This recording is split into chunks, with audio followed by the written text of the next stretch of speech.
Abstraksi tentang sejarah masuknya Injil di Mayakowadah dan berdirinya Jemaat Betania Kabailu.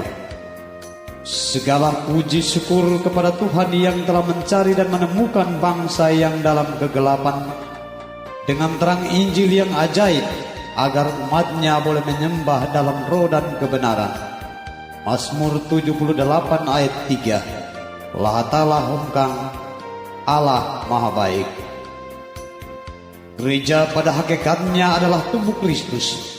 Demikian halnya dengan Jemaat Gemit Betania Kabailu Klasis Alor Tengah Selatan yang hadir di tengah-tengah dunia sebagai karya agung Allah. Kelahiran dan perkembangannya tentu dipengaruhi oleh konteks yang melatarinya.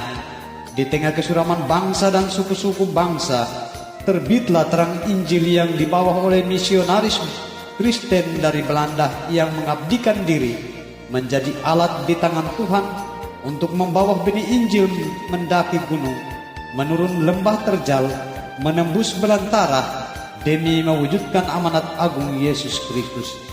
Pergilah, jadikanlah semua bangsa muridku, dan baptislah mereka dalam nama Bapa dan Anak dan Roh Kudus, dan ajarlah mereka melakukan sesuatu yang telah kuperintahkan kepadamu. Matius 28 ayat 19 sampai ayat ke-20.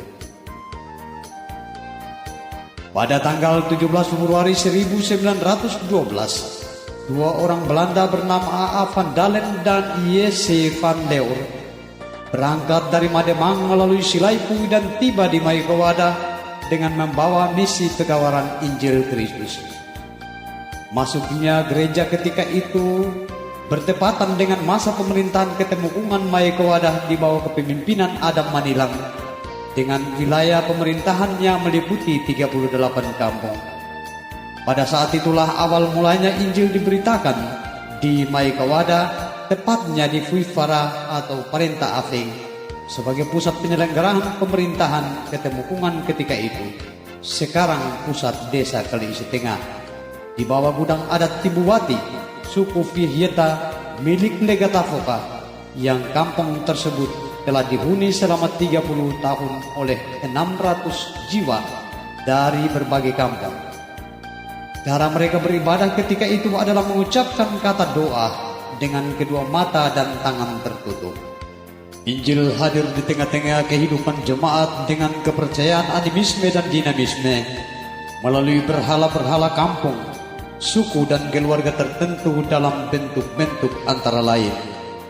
1. Di Wota terdapat kelahiran manusia dalam dua bentuk atau jenis, yaitu dari perut sampai kepala adalah bentuk rusa, dan dari pinggang sampai kaki adalah bentuk manusia yang disebut Ayut Beka, dan disembah oleh suku-suku di kampung Wota dan Magalai. Apabila terjadi pencurian dan atau hutang piutang daripada para penyembah, maka disuruh untuk melakukan penagihan, dan ketika Ayut Beka pergi akan terjadi kematian massal di kampung atau keluarga pelaku pencurian dan yang berpiutang kepada penyembah. 2. Penyembahan berhala Fuifantuk. Berhala ini tergolong jin darat dan jin air yang disembah oleh suku-suku Katfama yang muncul dari tanah dan pohon-pohon besar lalu menghilang. Bila diperlukan, maka Fuifantuk hadir memberi pertolongan terhadap apa saja yang dibutuhkan oleh penyembah. Sekali-kali bila tumbuh dan mencapai ketinggian maksimal dan tumbang menimpa manusia yang berpapasan, maka orang tersebut akan berumur pendek. 3. Penyembahan Kaba atau jin air.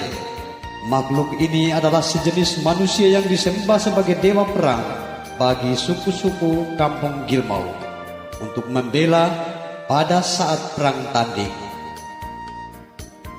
Apabila para penyembah sudah siap untuk berperang, mula-mula ditandai dengan bunyi tambur dan gong sebanyak 30 kali serta sorak-sorai dari Kaba, maka mereka akan pergi berperang.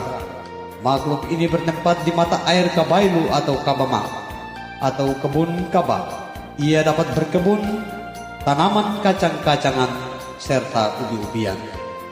4. penyembahan di Amahatang Nati terdapat 2 buah kolam yang masing-masing dihuni belut besar jantan dan betina, berekor merah, selalu berwujud dalam rupa manusia, ular naga biru, buaya darat, tergantung permintaan suku penyembah dalam menghadapi masalah yang diminta daripadanya.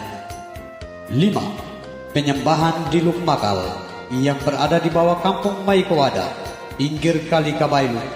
Terdapat sejenis burung hantu yang disebut kuakua. Makhluk ini disembah oleh orang-orang dari Maikowada, dimanfaatkan jasanya untuk mencari benda yang hilang.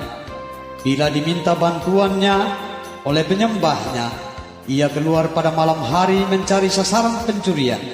Apabila bunyi dengan suara yang menyeramkan dan bertengger di rumahnya siapa, maka si penghuni rumah itu yang melakukan pencurian barang tersebut. 6.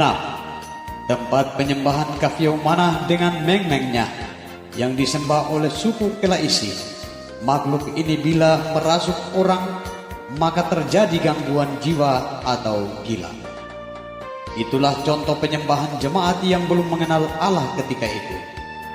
Ada pula bentuk-bentuk penyembahan ketika itu adalah pesta orang mati, pesta rumah pemali atau pesta moko dan gong pusaka, hal kubur mayat dengan cara halai, seperti mengantar mayat dengan membunyikan gong moko, memberi bekal jiwa, dan minta pertolongan pada orang obatan untuk mencari untung nasib, penyembuhan orang sakit, percaya tahlil, dan lain-lain.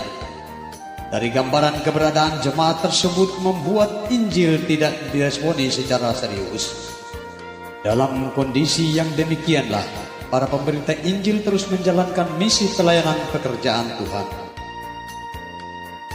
Seiring kebutuhan pelayanan pekabaran Injil, pada tanggal 22 Juli 1912, kebaktian awal dilaksanakan di bawah gudang Latawati Maikowada dengan pembacaan Alkitab Mazmur 5 ayat 13-16 tentang garam dan terang. Dibunyikan dengan cara yang sesuai keadaan pada saat itu, serta pujiannya, kamu akan jadilah terang di dunia yang gelap. Selanjutnya secara berturut-turut diadakan baptisan sebagai berikut. Pada tanggal 13 Maret 1913 oleh A.A. Permaulen sebanyak 80 orang. Pada tanggal 14 April 1927 oleh Bernardus Bailey sebanyak 90 orang. Pada tanggal 3 Maret 1927 oleh Thomas Franz. Pada tanggal 14 April 1928 oleh A. Buchenkruger sebanyak 52 orang. Selanjutnya oleh 60 orang hamba-hamba Allah yang bekerja bahu-membahu dari awal tahun 1912 sampai 1989. Jemaat ketika itu terpadu dari berbagai suku yang terpencar, yakni Ipui, Takailibui, Oibila, Ateibai, Langkota, Soigela, Gafonamang, Kamempe, Olbesing, Pemang, Petmani, Tangamoti, Petinghapong, Lukmang, Lamang-Taha, Kamentuk, Kanomaisang, Mobilau, Kafakpe, Maikowada, Gilmau, Katfamang, Makalei, Watawi, Payope, Kabailu, Huiafeng, Yaimang, Minumoati, Kaloifui, Tafui Kadeli, Kikilai, Alaimang, Lokwe Bimakali, Kain Bati. Dan dari tempat yang berbeda-beda sebanyak 38 kampung dengan dialeknya masing-masing. Pada tahun 1920 pendeta Bernardus L. Bailey ditempatkan di Kelaisi. Kehadiran pendeta B.L. Bailey mulai membawa jemaat untuk mengerti firman Tuhan karena pemberitaannya dengan menggunakan bahasa Indonesia serta dapat diterjemahkan bila menggunakan bahasa Belanda oleh pendeta Belanda. Pada tahun 1924 ditempatkan Yohanes Sine sebagai guru Jumat. Pelayanan terus berjalan, jemaat tidak mengerti bahasa Belanda, bahkan bahasa Indonesia pun belum dimengerti oleh sebagian jemaat. Sehingga dipakai peterjemah bahasa Belanda dan bahasa Indonesia dengan metode penyampaian sebagai berikut. Pengkhotbah menyampaikan dengan bahasa asing, diterjemahkan dengan bahasa Indonesia oleh Yohanes Sine, dan bahasa Indonesia diterjemahkan ke dalam bahasa Makadai dan Kamang oleh Cornelis Maima dan Karel Lakamal. Pada tahun 1929, guru jemaat Yesine pindah, pelayanan dilanjutkan oleh Karel Lakamal, Cornelis Maima, Lambertus Mailegi, Martinus Kafomai, Naftali Lanmai, dan Momai. Hamba-hamba Tuhan mulai bertambah mengiringi kebutuhan pelayanan karena kebutuhan tentang Injil mulai terasa di kalangan jemaat, sehingga terjadilah pemekaran di beberapa kampung antara lain.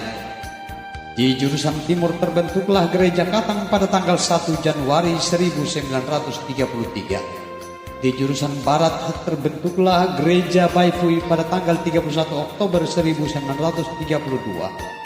Pada tanggal 14 April 1942 terjadilah pemekaran dengan nama Keleisiaan. Perjalanan pemekaran Injil mengalami perkembangan melalui pemekaran pada sentra-sentra pelayanan. Pada tahun 1942, Lambertus Belli ditempatkan di Kelaisi sebagai guru Injil. Tempat kebaktian yang mulanya berpusat di Puifara, kemudian dipindahkan ke Fuisang, dan selanjutnya dipindahkan ke Fuitelesing, pusat pelayanan sekarang. Injil Tuhan terus diberitakan. Beberapa bulan kemudian karena peperangan yang mengancam keamanan jemaat, tempat kebaktian kemudian dipindahkan lagi ke Fuisang, pinggir kampung lama Maikawada. Datanglah bangsa Jepang dan berkubu di Maikawada pada tahun 1942. Ketika itu juga mereka memperhatikan cara orang Kristen beribadat dengan melihat pengkhotbah berbicara sendiri dan berdoa lama-lama. Jepang bertanya kepada pengkhotbah Cornelis Maima, "Hai Indonesia, sembayang apakah?" Dijawab dengan jawaban yang penuh bijak bahwa Indonesia sembayang supaya Jepang menang perangkah. "Oh bagus, kepala sembayang terus." Dalam rangka peningkatan pelayanan pekabaran Injil, maka ditempatkan Hermanus Manilehi sebagai guru Jumat, merangkap kepala sekolah Vlog School atau sekolah desa pada tanggal 1 November 1943 dan dibantu oleh Karel Lakamal sebagai utusan Injil Katang. Ketenangan berbakti jemaat ketika itu terus menunjukkan suasana yang kurang kondusif akibat adanya penjajahan Jepang. Maka tempat kebaktian dipindahkan ke Kafakpe di bawah gudang suku Tamawati dengan menggunakan bale-bale sebagai mimbar. Pada tahun 1944, tempat kebaktian kembali dipindahkan ke Fuitelesing. Jepang terus mengganggu keamanan jemaat sehingga bertahan hanya beberapa bulan di Fuitelesing dan dipindahkan kembali ke Fuisang. Pada tahun 1945, oleh karena Jepang meninggalkan bumi Indonesia, maka tempat kebaktian kembali dipindahkan ke Fuitelesing. Di sini pelayanan pemberitaan pekabaran Injil terus berlangsung di bawah kepemimpinan Pendeta Lambertus Mowata yang